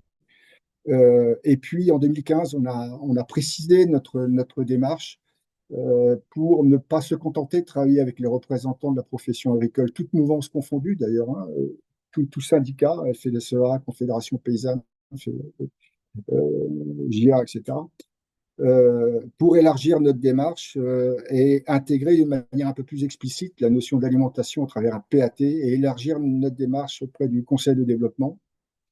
On peut remarquer que depuis toutes ces années de travail, alors de la mettre au bénéfice d'une politique publique, ce serait peut-être un peu prétentieux, mais en tout cas, on constate que la prise en compte des questions agricoles alimentaires chez les habitants et les associations est de plus en plus forte sur nos territoires, surtout en milieu urbain, et que c'est une chance, mais c'est aussi une difficulté parce que il faut avoir la possibilité de coordonner tous ces besoins, toutes ces attentes et de les mettre en lien avec les collectivités qui sont quand même un monde aussi méconnu de la part des associations et des habitants finalement en termes de fonctionnement. Et c'est ce qui est un des freins d'ailleurs entre le lien entre l'ESS et la collectivité, c'est cette méconnaissance du fonctionnement, des compétences, etc., des collectivités auprès desquelles on attend de tout, alors qu'en fait elles n'ont que très peu de leviers, à part un peu sur la restauration collective et sur le foncier, même si la restauration collective en termes de volume, c'est très très peu par rapport au volume total de la consommation des habitants d'un territoire. Donc, je vais rester centré un petit peu sur l'ESS, c'est parce que c'est le sujet, parce que sinon, si je parle de gouvernance et des 110 d'actions, c'est pour ça que je n'ai pas pris de support PowerPoint exprès d'ailleurs pour faire le plus vite possible. Donc nous, depuis le départ, on a travaillé avec un diagnostic participatif pour associer les habitants, les associations à ce PAT. Comment dirais-je, ces associations se sont de plus en plus appropriées cette question-là, comme je l'ai dit tout à l'heure, mais les structures de l'ESS, ça fait longtemps qu'elles y travaillent. Et sur notre territoire, elles y travaillent sans forcément collaborer avec les collectivités, sans lien forcément avec les PAT. Je pense notamment aux ESAT, aux services d'aide, comment dirais-je, au travail, qui ont mis en place des actions d'aide aux restaurations collectives pour approvisionner en légumes frais transformés. Je pense sur notre territoire à une association qui, depuis très longtemps, une association qui adhère au jardin de Cocagne, qui s'appelle Optimisme, qui travaille pour le développement de paniers solidaires et qui a mis en place ces actions-là finalement sans, sans collaboration étroite avec l'émergence des PAT ou même de l'achat, et a utilisé finalement les questions agricoles et alimentaires pour asseoir ces objectifs d'insertion. Donc voilà, des acteurs de l'ESS qui étaient déjà bien présents, une autre structure qui a mis en place une légumerie, mais pour ses propres besoins, mais des acteurs ESS qui ne sont pas si structurés ça, et globalement aujourd'hui, par rapport à ce qui se passe sur notre territoire, et Eric en a parlé tout à l'heure, euh, la question de l'agriculture et de l'alimentation n'est pas une priorité jusqu'à présent extraordinaire de la part des acteurs structurés de l'ESS sur notre territoire. J'ai même des fois l'impression qu'elle l'est beaucoup moins qu'à l'échelle régionale, parce qu'on a vu beaucoup de choses produites à l'échelle du CRES, très intéressantes, et je ne suis pas sûr que tous les territoires aient cette même appropriation de cette question-là. Et pour autant nous, collectivités, ça nous intéresse, et je retiens le terme qui a été utilisé, parce que l'une des portes d'entrée principales de l'utilité de l'ESS dans nos questions, je crois que c'est le centre du sujet d'aujourd'hui, je retiens le mot agilité.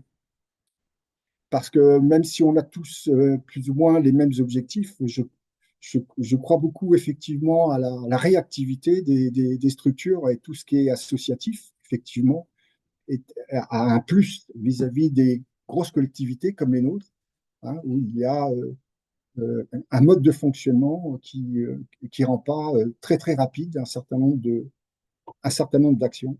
C'est le propre des administrations. Voilà, plus c'est gros, plus c'est compliqué. Et donc, l'un des avantages de travailler en ESS, c'est cette réactivité, à condition que ce travail ESS se fasse très, très en amont avec les collectivités qui, bien souvent, sont celles qui financent les structures. Donc, il y a ce jeu relationnel qui n'est pas toujours évident. Il faut certainement, le plus en amont possible, travailler pour vérifier quelles sont les compétences des uns et des autres. J'entendais tout à l'heure compétences du développement économique au sein des EPCI. Pour moi, la compétence de développement économique, c'est la région.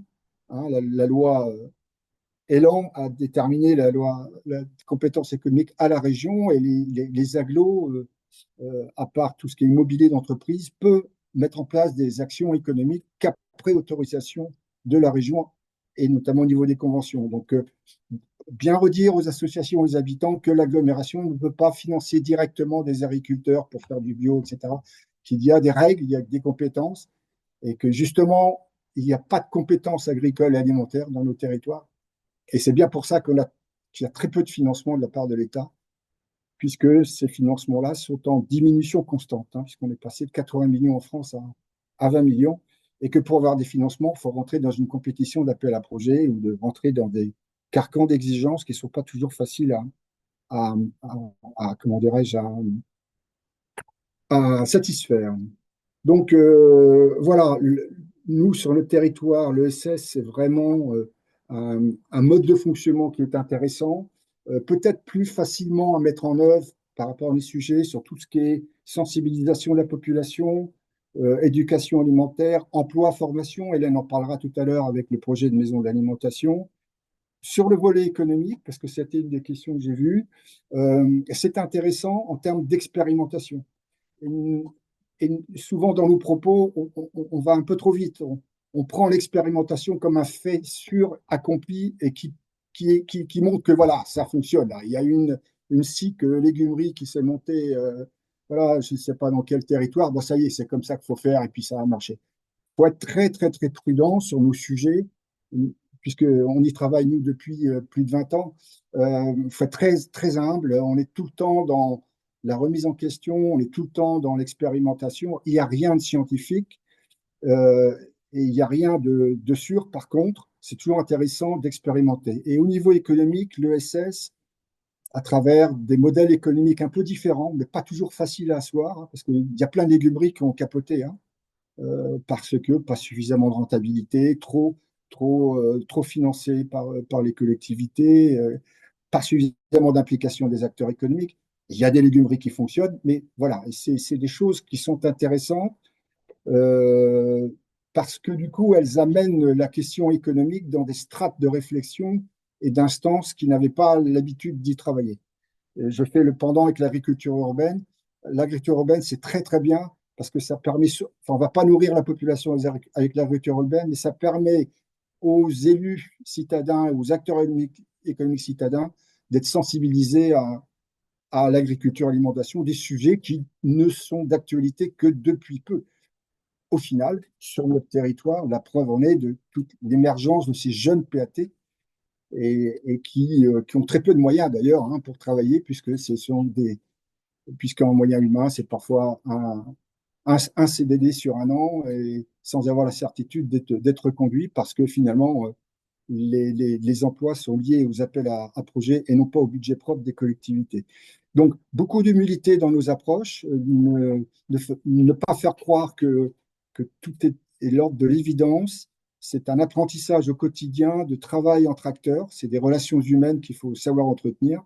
Mais l'ESS a certainement de beaux jours devant elle si elle intègre bien les contraintes des territoires dans lesquels elle s'investissent, si elle travaille bien en amont avec les acteurs dont ils sont dépendants et s'ils sont voilà, aussi dans l'expérimentation humble, c'est-à-dire de dire, ben voilà, nous, on va tenter de faire quelque chose avec vous. On n'en est pas sûr du résultat, puisque bon, nous, on a travaillé sur un projet de SIC ceinture verte il n'y a pas si longtemps. Voilà, on a enclenché une démarche qui n'a pas pu se mettre en place parce que, comme dans de nombreux SIC, il faut aussi des financements privés. Une SIC avec du financement public, ça n'a aucune raison d'être. Donc, du coup, voilà, donc voilà, ça a capoté. Donc, on n'arrête pas de mettre en place des actions, de voir des projets qui aboutissent, d'autres qui disparaissent parce que, ben voilà, on n'avait pas tout anticipé au départ. Mais voilà, je confirme ce qui a été dit aussi tout à l'heure, c'est un sujet passionnant, mais très très compliqué, et beaucoup plus compliqué qu'on l'imagine, et qui pourrait certainement avoir un autre avenir s'il y avait des appropriations politiques plus fortes qu'on l'imagine aussi dans nos territoires, et plus de financement. Le nerf de la guerre hein, sur toutes ces questions de relocalisation, hein, c'est le financement des territoires, de réelles compétences, un travail sur le foncier où les collectivités peuvent intervenir pour favoriser le bio et le local. Et aujourd'hui, les mouvements fonciers, la gouvernance foncière est très cadenassée, très organisée, et c'est très difficile de s'inviter. Alors, la même chose, je vois Lisiane, donc on peut mettre en avant un certain nombre d'exemples mis en place par le Terre de Liens, etc., très intéressant parce que ça nous permet de montrer qu'il y a peut-être d'autres modèles possibles, mais pour l'instant, on n'a pas réussi à renverser la table, même si c'est notre objectif au quotidien, puisqu'on a des urgences climatiques à venir. Et entre ce qu'on tente et ce qu'on fait émerger et les résultats, je crois qu'il y a encore beaucoup de marge. Est-ce que Merci je vais Pascal. m'arrêter là. Merci beaucoup. Effectivement, en tout cas, on retient, je pense, à des points qu'on a aussi beaucoup eu l'occasion de partager avec d'autres collectivités. Cet enjeu de l'interconnaissance entre structures de l'ESS en l'occurrence, mais d'ailleurs sans doute pas que, et collectivités territoriales et interconnaissance réciproque. Il y a vraiment aussi un enjeu à ce que les collectivités territoriales connaissent mieux les modes de fonctionnement et les problématiques des structures de terrain et aussi inversement. C'est ça. Euh, je donne maintenant la parole à Hélène Bourguignon de Madi Co qui va du coup illustrer voilà, à travers une structure de ce territoire euh, Oui, les actions développées en matière notamment de sensibilisation. merci. Donc, en effet, Madienco, donc, c'est la volonté de créer un réseau territorial des maisons d'alimentation durable, interprofessionnel et intergénérationnel, donc les MADI. Et donc, c'est un concept qui a émergé maintenant en 2018, quand j'ai commencé cette démarche-là. L'idée, c'était vraiment à la fois d'adopter une démarche globale et systémique avec un ancrage fort dans les territoires et donc de dire, bah, on va créer des espaces apprenants au sein des quartiers, des centres-villes et des centres-bourgs. Et à la fois, en plus de ces espaces, c'est vraiment de développer et de s'approprier collectivement les enjeux de l'alimentation durable. Et donc, c'était bah, comment on développe ces espaces, donc les MADI, avec en plus un programme d'éducation au goût et à l'alimentation durable qui permet cette appropriation collective des enjeux. Donc, quand il y a eu cette volonté parce que c'est au départ un projet entrepreneurial, hein, donc je suis allée rencontrer Lorient Agglomération et donc Pascal Toquer pour expliquer voilà la volonté de développer des maisons d'alimentation durable et que ça réponde aux enjeux d'intérêt collectif puisque c'était vraiment comment les habitants, les écosystèmes locaux déploient des pratiques alimentaires durables et donc permettent de répondre aux enjeux de justice sociale, de soutien aux filières économiques locales, etc. Donc, quand j'ai été voir Lorient Agglomération, au niveau du projet des MADI, il a fallu déjà obtenir des financements pour pouvoir expérimenter le concept des MADI. Parce que là, on était au stade en 2018 vraiment du concept. Et donc, c'est comment voilà, on va rendre ce concept réaliste et concret sur le territoire. Donc, la première démarche a été d'aller chercher des financements. Donc, on a obtenu voilà, des financements avec la DRAF, la région, le département, la manufacture, le pôle territorial, les PTCE et de développer un réseau d'acteurs. Donc, on a eu sur cette première démarche à peu près 80 acteurs de mobiliser pour justement structurer le réseau des MADI. Et ensuite, il a fallu montrer qu'on était en capacité aussi de mettre en place des actions concrètes. Donc, le projet aujourd'hui prend différentes formes. Donc, on a Madi Co qui est vraiment le centre ressources du territoire et notamment pour le PAT pour vraiment développer les maisons d'alimentation durable. Donc, on a développé dans ce cadre-là un pôle d'ingénierie de projet alimentaire. Donc, on peut aller sur la diaporama suivante, puisque là, on est sur les réalisations concrètes. Donc, dans le cadre des réalisations concrètes, on a développé ce pôle d'ingénierie qui permet donc de développer un premier projet pilote de MADI. Donc, une MADI, Maison d'alimentation durable, c'est un peu comme un label qui est porté par une structure déjà existante. Donc là, typiquement, ce premier projet pilote, il est porté par la Maison pour tous de Kervénanec. Donc, l'idée, c'était de voir comment on allait structurer l'accompagnement pour accompagner le centre social à développer un axe stratégique sur les transitions alimentaires. On a donc mis en place une modalité d'accompagnement c'est une démarche qui s'appelle la démarche des Living Labs. Donc, c'est vraiment comment on place l'usager au cœur de la démarche. Et donc, c'est principalement l'expérimentation qui permet de développer des solutions socialement innovantes. Donc, dans cette démarche, a émergé avec le collectif qui a été créé au sein du quartier, donc qui était composé de producteurs, des acteurs de la santé, de l'école, du centre social, des habitants. des équipes de la Maison pour tous, etc. Et du coup, a émergé un jardin partagé. Donc ça a été le premier projet qui a été mis en place assez rapidement. Ensuite, on a également mis en place un espace de laboratoire de cuisine partagée. Donc, c'est un outil mutualisé, c'est-à-dire que le centre social euh, gère ce laboratoire de cuisine partagée, mais il accueille aujourd'hui des nouvelles personnes puisqu'il accueille des entrepreneurs, chose qui n'était pas évident pour un centre social. Donc, c'est pas l'outil du centre social, c'est un outil à l'échelle territoriale. Et donc, c'est comment on mutualise cet outil, ce laboratoire de cuisine partagée, géré par un centre social, mais dont l'usage peut être déployé à d'autres acteurs externes du centre social.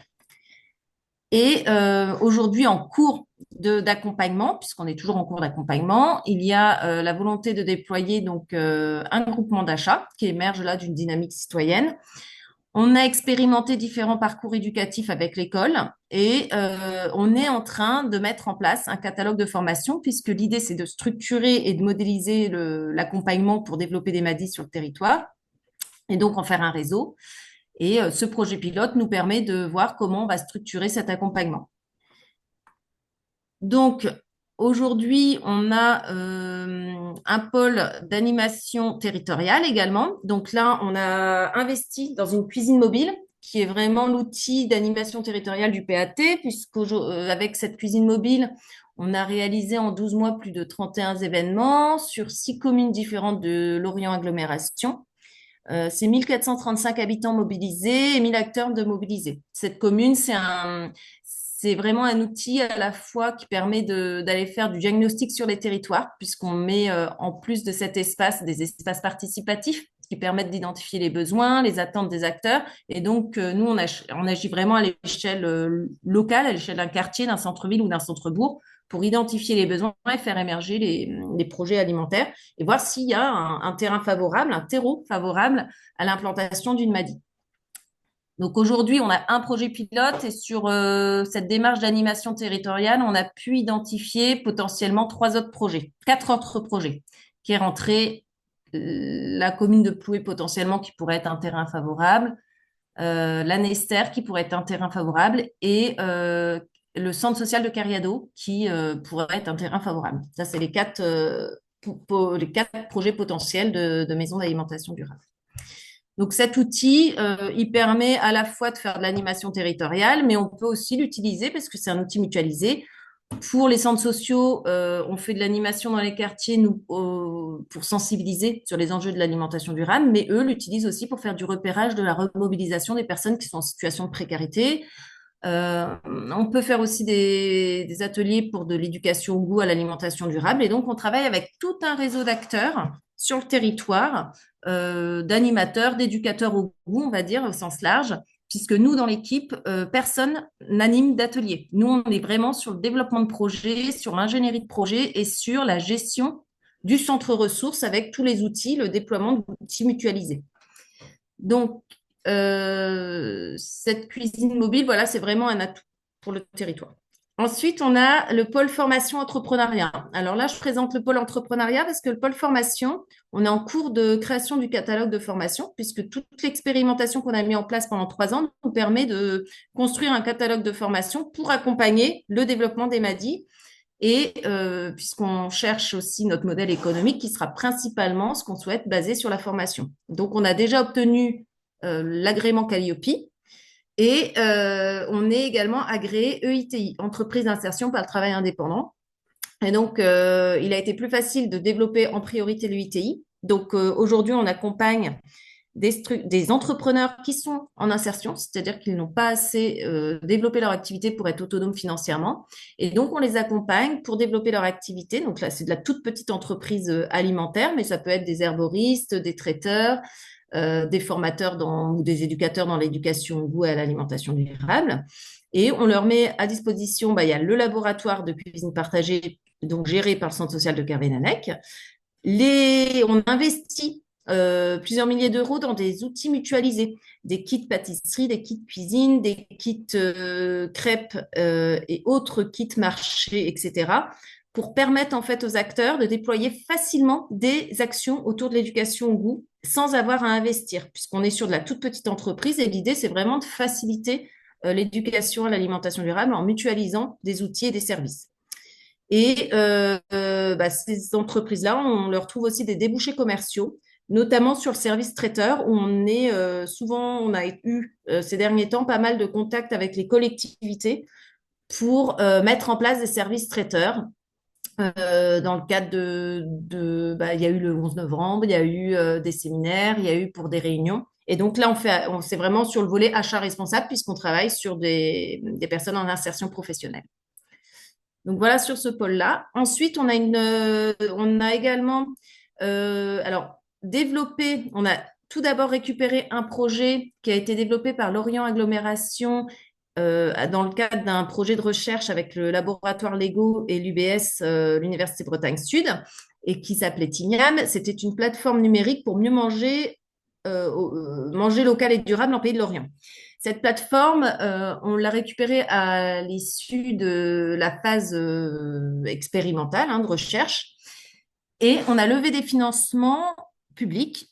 On a été chercher des financements publics pour la rendre plus opérante, notamment sur la dimension crowdsourcing, c'est-à-dire qu'on voulait que cette plateforme que les acteurs puissent également l'utiliser, que ce soit pas nous qui l'utilisions et qui l'alimentons, mais que les acteurs puissent l'alimenter eux-mêmes, proposer des fiches, proposer des recettes et que ce soit alimenté par des projets locaux. Donc, on a mis en place des outils partagés et aujourd'hui, c'est une plateforme où on a plus de 11, si je reprends les chiffres, on a à peu près 228 acteurs référencés et producteurs locaux. On a 251 outils d'éducation au goût. On a 10 événements d'alimentation durable qui sont référencés tous les mois sur cette plateforme. Un calendrier de saison mensuel. Tous les mois, on publie un calendrier et 400 utilisateurs réguliers. Donc, c'est une plateforme qui est en place depuis le début de l'année là, sous cette forme-là et qui augmente, où on voit qu'il y a une augmentation de l'utilisation et après, voilà, qui nécessite encore d'être amélioré et puis toujours alimenté et animé surtout parce que c'est bien un outil comme ça il faut qu'il soit animé et ensuite Madi & Co c'est aussi et surtout un réseau d'acteurs puisque sans réseau d'acteurs en fait on ferait pas grand chose sur le territoire donc c'est vraiment de travailler en coopération avec les collectivités les acteurs à la fois du monde associatif et du monde économique. C'est les communes qui s'engagent sur des projets alimentaires. Nous, on peut développer un projet alimentaire à partir du moment où il y a une forte volonté politique aussi d'aller sur ces enjeux-là et une structure qui veut porter cette dynamique-là. Et aujourd'hui, Madi & Co a obtenu des reconnaissances au terme au niveau du PTCE, on est reconnu pôle territorial des coopérations économiques et manufacture de proximité pour le déploiement des maisons d'alimentation durable. Voilà, au niveau de la présentation, je ne sais pas si vous avez des questions. Merci beaucoup. Alors, pour l'instant, on n'a pas de questions dans le chat. N'hésitez pas, on peut prendre 5 minutes là pour, voilà, si vous avez des questions, des observations sur d'ailleurs l'ensemble des interventions de la matinée. Ou également des Avant résonances qu'on- avec vos territoires aussi, si vous souhaitez. Voilà, avant qu'on fasse une petite synthèse, on partage des ressources.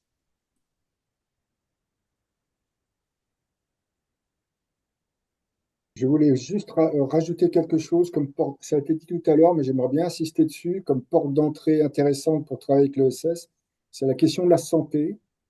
Je crois qu'il faut appuyer dessus, euh, aussi un peu par opportunisme, je vous l'avoue, parce que en matière de financement d'État, aujourd'hui, il y a beaucoup plus de créneaux d'appui financier des territoires sous l'angle de la santé que sous l'angle de l'alimentation. Alors c'est un peu contradictoire ce que je suis en train de vous dire, mais c'est pourtant la réalité à travers les enveloppes attribuées notamment aux ARS et tout récemment au CAF. Je vous le dis, j'en parle pour les PAT qui démarrent, qui développent des programmes d'aide très importants auprès des collectivités sur le volet social et dans ce volet social, un volet alimentaire important. Donc, à un moment où chaque association, chaque collectivité passe énormément de temps à chercher des ressources financières dans un contexte budgétaire de plus en plus restreint à l'échelle nationale. Vous en avez tous entendu parler. Je crois que la santé est une question encore plus récente que la question alimentaire, hein, puisque les CLS qui se traitent de ces questions-là sont relativement peu nombreux. Merci pour ce C'est complément. une- C'est un sujet qui effectivement est en cours de prise, notamment par le groupe Vive et le partenariat ESS France Vive 3 là-dessus. Donc, c'est un sujet qu'on retrouvera en tout cas en 2025 au niveau des crèches, je pense. On a une petite question pour Hélène Bourguignon sur préciser ce que sont les EITI. C'est vrai qu'on parle souvent Alors, d'entreprise d'insertion, mais les EITI précisément. alors voilà, c'est un statut expérimental.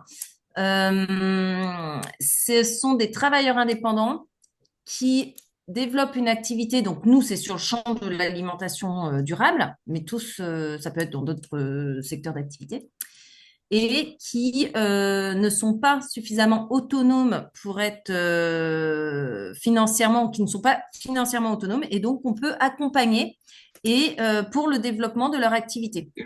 Donc nous, on les accompagne, on les met en réseau, on développe des débouchés commerciaux, on les accompagne sur leur posture entrepreneuriale, sur la réalisation de devis, de factures. C'est vraiment du coup un accompagnement entrepreneurial. Et donc ce sont des travailleurs indépendants. Ils ont un numéro SIRET sous différents statuts juridiques. Hein, c'est pas, ça peut être tout statut juridique. Ils ont un numéro SIRET et on les accompagne pour développer leur activité. Donc c'est plutôt d'où de la toute petite entreprise alimentaire. Merci beaucoup. Je vois Laurence qui lève la main. Je pense concernant. Alors, si on est sur des ressources complémentaires ou autres, on va basculer après une petite synthèse proposée par Chloé. Vous a préparé un certain nombre de ressources aussi inspirantes, bretonnes et d'ailleurs. Donc, s'il reste une petite question de compréhension, d'ajout par rapport aux interventions de ce matin. Sinon, je vais laisser Chloé nous faire une petite synthèse et on basculera sur les ressources. Allez, Chloé. Je vais, hein, ouais. En fait, c'est une synthèse sur, voilà, ça a été dit à plusieurs reprises durant ce webinaire et vous le savez, les collectivités territoriales ne disposent pas de compétences en matière d'alimentation, néanmoins, elles ont beaucoup de leviers d'action pour agir. Un certain nombre d'entre eux ont été abordés, illustrés même par les intervenants.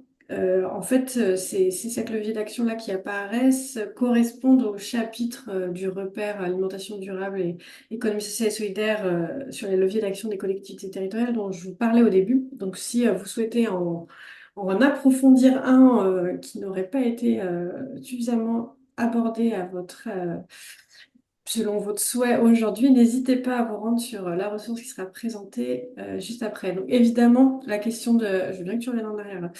Lisiane, la question de la restauration collective, mais là, on l'a largement évoqué. La question de soutenir les initiatives solidaires et notamment là, les expérimentations qui aujourd'hui, on travaille notamment à la sensibilisation hein, au goût, à l'alimentation durable pour tous et aussi qui réfléchissent à repenser le fonctionnement de l'aide alimentaire vers un système solidaire et pour les consommateurs, mais aussi pour les producteurs. Et c'est vrai qu'on voit de plus en plus d'expérimentations émerger sur les territoires dans le cadre de coopération entre structures de l'ESS et collectivités. C'est donc le troisième point. Ensuite, mobiliser le foncier et la mutualisation de locaux. Là aussi, les collectivités territoriales disposent de nombreux leviers d'action. Travailler sur la structuration de filières avec l'ESS, ça a été un petit peu abordé par rapport sur le PAT de Fougères, mais il y a vraiment, enfin, voilà, il y a vraiment les collectivités disposent de leviers d'action par rapport à ça là. Plusieurs leviers d'action et donc il y a des possibles. Travailler à la structuration, au soutien et au fonctionnement des outils collectifs. Il y en a beaucoup dans le domaine de l'alimentation. On a évoqué les SIG, sociétés coopératives d'intérêt collectif, mais pas seulement. Différents types de coopératives, des tiers-lieux, des pôles territoriaux de coopération économique. Enfin, voilà, il y a aussi un enjeu à ce que les collectivités territoriales soutiennent financièrement, mais pas seulement, ces dynamiques. Et puis, bien sûr, mobiliser l'ESS dans les projets alimentaires territoriaux. Là, on a eu un exemple enfin, je crois qu'il est unique en France d'un réseau de l'ESS qui coordonne un PAT. On sait qu'on a aussi enfin, il n'est pas unique mais c'est un autre type de structuration au niveau Sud-Aquitaine, le PTC Sud-Aquitaine qui coordonne aussi les PAT du territoire, mais c'est très rare et voilà, c'est aussi des modèles super intéressants. Et enfin, les facteurs de réussite, là aussi, certains d'entre eux ont été évoqués tout au long de ce webinaire, le portage politique fort. On y revient toujours, mais en fait, c'est indispensable. Et je pense que là aussi, l'illustration, notamment du Pays de Fougères, le montre. Hein. On est sur une inscription sur le temps long et la nécessité de convaincre en interne, aussi au sein de la collectivité, sur pourquoi il est légitime d'intervenir sur le sujet. Voilà, il y a vraiment cet aspect-là est très important. La réalisation de diagnostics territoriaux partagés, c'est quand même un bon moyen d'identifier les structures qui travaillent sur le territoire, sur ces enjeux, de les faire connaître entre elles aussi. Car comme le disait par exemple Pascal, elles ne se connaissent pas toujours, elles ne travaillent pas toujours ensemble. Et il y a aussi un important enjeu dans la réalisation de ces diagnostics. Identifier du coup les fameux trous dans la raquette, là où il est important voilà, soit de trouver des réponses collectives, d'organiser des politiques publiques pour y répondre, etc. L'attention constante à la cohésion sociale, alors ça dépend des territoires bien sûr, mais voilà, c'est important de garder ça en tête pour veiller à ne pas apporter aussi des réponses qui finalement ne concerneraient que quelques habitants déjà convaincus, puisque ce sont eux qui vont plus facilement être dans la boucle, etc. Et c'est vrai que c'est aussi ça demande du temps côté collectivité de garder ça en tête. La mobilisation des acteurs économiques, notamment de l'ESS et des réseaux d'acteurs du territoire, je crois qu'on l'a largement dit aujourd'hui, la co-construction des plans d'action et les gouvernances partagées, l'inscription dans le temps long et la mise en place d'une démarche de suivi et d'évaluation des projets aussi pour avoir bien en tête ce que ça peut produire et y compris ce que ça peut produire à différentes échelles territoriales, c'est-à-dire pas uniquement sur son territoire, mais comment ça peut se diffuser au-delà. Et c'est vraiment aussi un enjeu important pour la boucle est bouclée, pour convaincre aussi parfois en interne.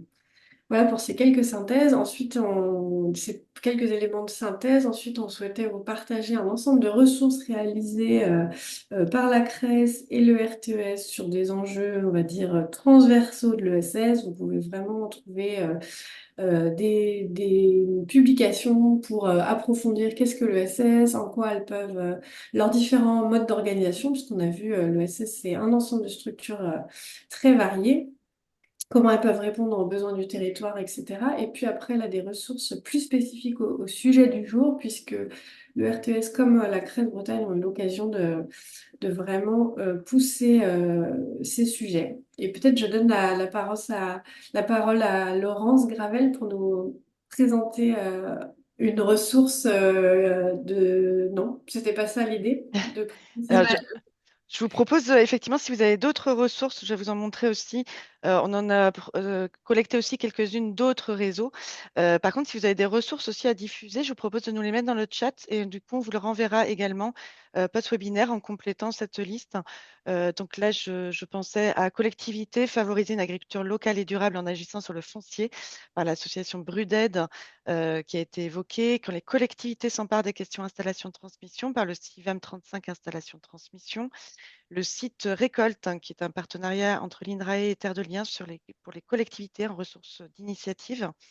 Et tout récemment, le programme TETRA qui vient de diffuser ses premiers enseignements de suivi scientifique d'expérimentation sur les territoires autour de l'agriculture et l'alimentation, donc comment agir en tant qu'élu. Voilà, c'est un petit échantillon, donc avec plaisir pour recueillir des nouveaux programmes ou sources d'inspiration que je compléterai dans ce webinaire.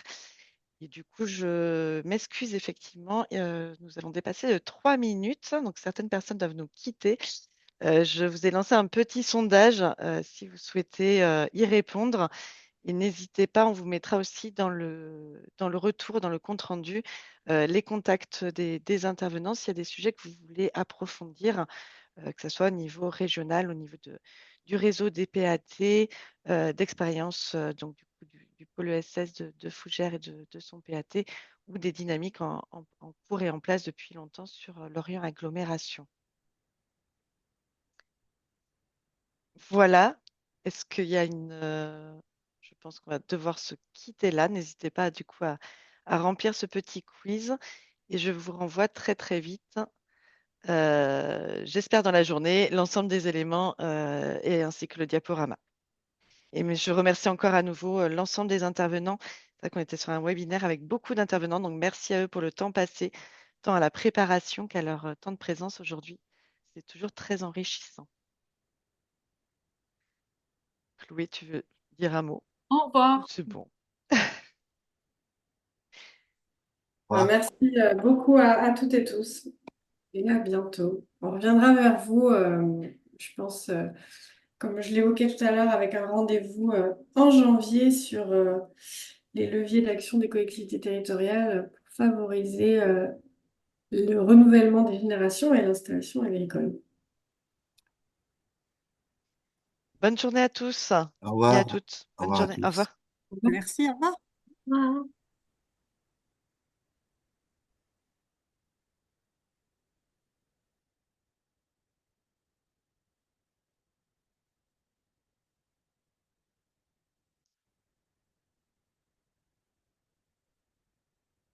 Tu veux qu'on se prenne 2 minutes?